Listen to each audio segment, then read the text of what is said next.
Two local MPs react to Parks Canada's decision to scrap bridge.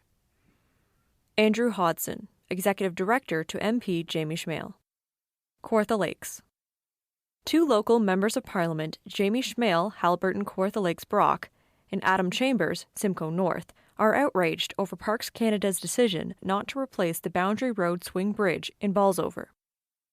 It's been nearly 3 years since the bridge was shut down, effectively cutting the community in half, and now news there will be no bridge replacement has, understandably, left residents angry and confused, said MP Jamie Schmale. Adam Chambers echoed those sentiments. In its own documents, Parks Canada agreed the bridge, originally built in 1902, is a cultural heritage resource of national historical significance and is an intrinsic part of the heritage landscape, said Mr. Chambers.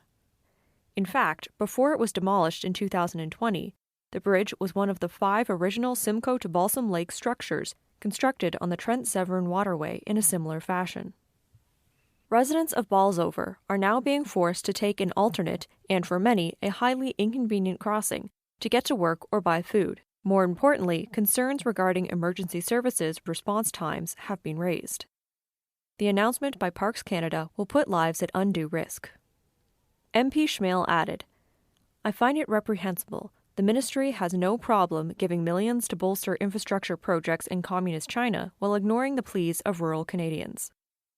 The Liberal government just doesn't care about rural communities and the way of life for rural Canadians. Taxing agriculture, confiscating hunting rifles, making it unaffordable to drive to work, urban elite Liberals just don't get it. They happily waste $834,000 for 3 guys from the United States and New Zealand to cull 81 deer using a helicopter, or $11 million on a commission which did nothing. The list of wasteful spending goes on and on." MP Schmale added further, he has communicated with the minister on his complete lack of empathy and urgency on behalf of the constituents of Balsover, and has spoken on it in the House of Commons a number of times, and has yet to receive an answer from the minister. Last year, MP Chambers and MP Schmale co-authored a letter to Minister Guilbeault, imploring him to respond to residents' concerns. "We have expressed to the minister, as elected officials, our service to our constituents is our highest priority, and it is incumbent upon us to respond in a timely manner to the legitimate concerns of Canadians." Unfortunately, Minister Guilbeault just doesn't get it.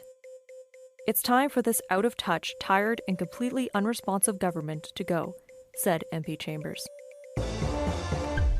Scugog Council for the Arts to benefit from $153,000 grant. Dan Kearns, The Standard. Scugog. The Scugog Council for the Arts, SCA, had a big reason to celebrate on Friday, March 15th. At the SCA's gallery location in downtown Port Perry, Durham MPP Todd McCarthy announced the local organization is receiving a $153,000 grant from the Resilient Communities Fund. This grant is being provided by the Ontario Trillium Foundation and is a 2-year grant.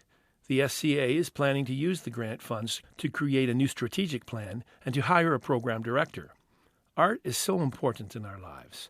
It is so important to our young people and to our future. And the variety of artistic endeavors around this room is a testament to our wonderful community, MPP McCarthy said. A press release from MPP McCarthy's office explained the Resilient Communities Fund program is designed to help nonprofit organizations and small communities build on their sustainability and move forward from the impact of the pandemic. MPP McCarthy stated the SCCA's grant is a testament to the leadership of President Marion Mayers and the entire board of directors and all the artists here. That is an injection of life, and I know it will help, Durham's MPP added. SCA President Marion Mayers explained the new strategic plan will run from 2025 until 2027, and said this grant will help the SCA with the creation of new programs for the community, while freeing up the board members to focus more efforts on the organization itself. This grant is essential to our continued growth in servicing Scugog. We have done a stunning amount of high-quality arts and culture programming in the past few years, and we have relied almost entirely on volunteer direction and execution of all that programming. That's possibly about 4,000 volunteer hours per year. That's a really stunning amount of volunteer time. Scugog Ward 2 Councillor Jana Guido stressed the importance of arts and culture in Scugog. We have seen over the last few years how important the arts are for bringing the community together, how desperately we need this connection with this community. Durham Radio has a deal in place to acquire CKLY in Lindsay, Darrell Knight, The Standard, Kawartha Lakes. Pending CRTC, Canadian Radio, Television and Telecommunications Commission, approval for the sale, local listeners can expect something new on the airwaves later this year, with Durham Radio expected to take over CKLY 91.9 FM in Lindsay. Operators of the 3 current stations, Durham Radio signed an agreement in February to take over the local station in Lindsay, as well as 2 stations in Peterborough from Bell Media. President and Chairman Doug Kirk was enthusiastic about the opportunity when he spoke with The Standard. This is a wonderful opportunity for us to build on what we've accomplished in Durham over the past 30 years, Mr. Kirk explained. From the very beginning, in 1994, we've offered good local programming, news and events coverage, and we haven't looked back. We think our strategy can continue to give us good results as we expand into these new markets. According to Mr. Kirk, the commitment to local event and news coverage is what has driven the success of Durham Radio across their 3 current stations, KX96, 94.9 The Rock, and CKDO. This will continue as they expand into the Kawarthas, with an expanded roster of local talent on and off air. I've been asked if those currently employed are going to lose their jobs, and I'm happy to say that's not the case. In fact, we're going to be looking to hire more people, added Mr. Kirk. There can be such a thing as being too efficient, and you can lose some of those local events and news coverages which make radio so important to the community. We're looking at more locally originated hours, as well as more coverage of local news and events. We're all really excited. CKLY's roots in the Lindsay community date back to the 1950s, when the station first hit the airwaves at 910 on the AM dial. The 1990s saw the station switch to 91.9 FM, and the community has been loyal supporters for decades. According to Mr. Kirk, the Durham Radio Group is currently awaiting for the CRTC to schedule a hearing, and he is hopeful everything can be in place to have the station transferred sometime later this year, possibly as early as the summer. Watoto Children's Choir launches new album.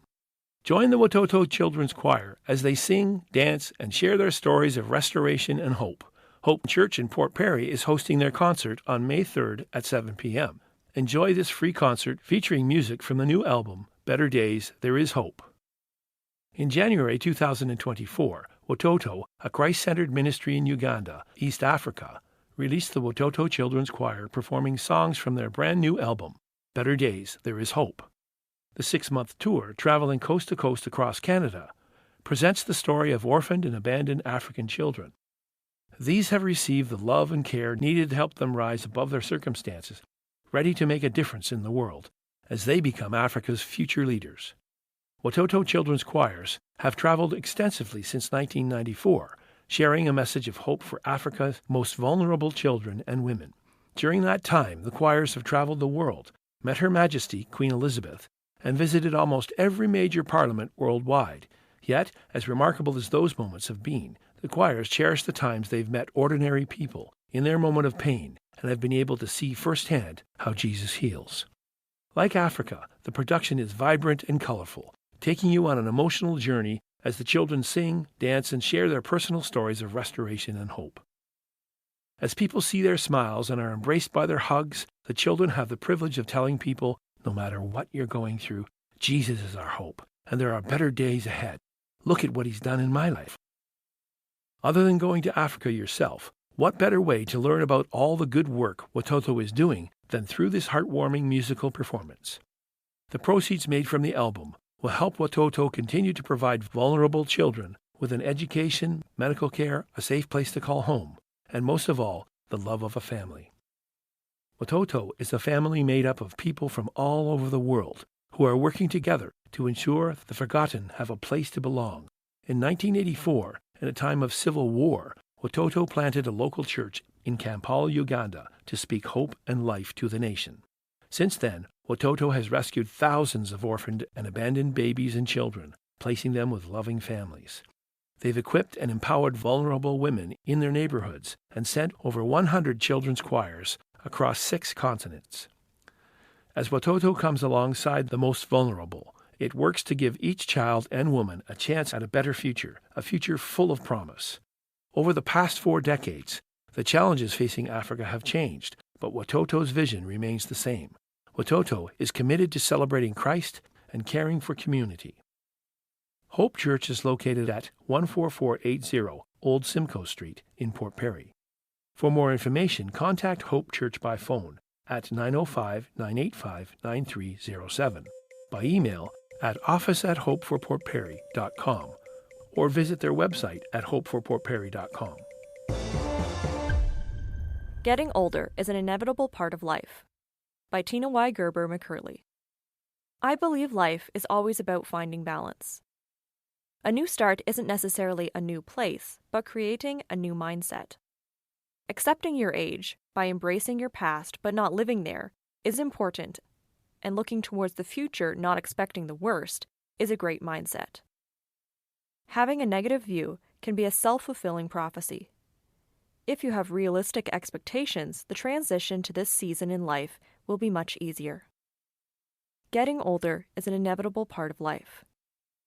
When I worked in long-term care, there were many seniors who fought aging every step of the way, and then there were those who had accepted it gracefully. Live your best life. What does that mean as one ages?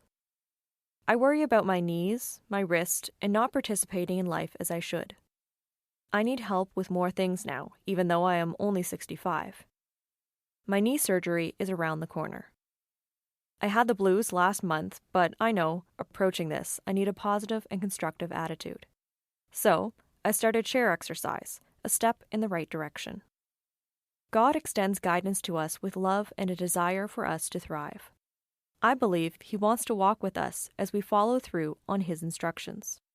I understand the fundamental signs of aging: wrinkles, gray hair, mobility issues, and forgetfulness. Regardless of these things, some individuals seem to enjoy the golden years more than others. I believe it's about perspective, gratitude, gratefulness, and celebrating joy and well-being. For many individuals, aging means getting closer to death. For some, it's about losing their independence, becoming frail, or developing health-related conditions. It's important to learn about strategies and adapting to supports which will allow you to keep your independence. Exercise, a healthy diet, visiting your doctor, taking care of your mental health, and learning to trust are all things within your reach. So how can we lean on God as we age? By trusting His promises. The human body was not intended to live forever. Make those healthy choices and honor God by making choices which bring you health and strength each day. Celebrate your life every day. God reminds us in Proverbs 16:31, NIV, "Gray hair is a glorious crown." Welcome to You've Got to Be Kidding, a podcast that offers a different perspective of life around us. Listen now to author Jonathan van Bilsen. I looked at the calendar last Monday and realized it's been exactly 4 years since the world shut down for the coronavirus pandemic. Of course, the first question that comes to mind for everyone is, where has the time gone? Thinking back, I recall a trip to Korea I had to postpone, a lunch date on that fateful March 16th, which was canceled, along with a dinner reservation, which was also a no-go.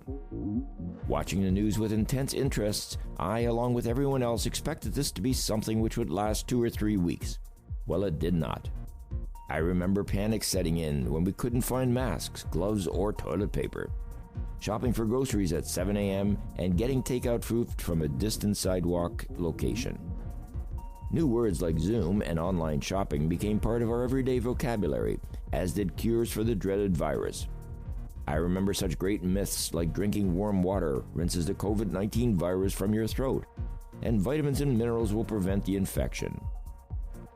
More extreme remedies, one in particular from the U.S. president, was to take hydroxychloroquine or chloroquine, which not only failed to work, it was responsible for several deaths. Some thought hot baths would stop the spread, and others began flushing their sinuses with saline solution. Then, of course, there was a rush for a vaccine and a major division in the court of popular opinion about the potential effectiveness and ethics of using it. Facebook became a virtual depository of myths and lies, and the world would never be the same. Here we are 4 years later, and has the world ever changed? We no longer wear masks except in some situations, and latex gloves are a thing of the past. Credit cards have become the norm for payment, and prices have certainly increased. We're once again able to travel, albeit with different rules. But most important to me personally is that my house has never been this clean. I'm Jonathan van Bilsen, and this is You've Got to Be Kidding. You've Got to Be Kidding was presented by X4 Media with permission from the Standard Media Group. We endeavor to make all information contained in this program as accurate as possible at production time. X4 Media and the Standard Media Group are not responsible for any liabilities resulting from information contained in this program. For more information, please visit x4media.ca.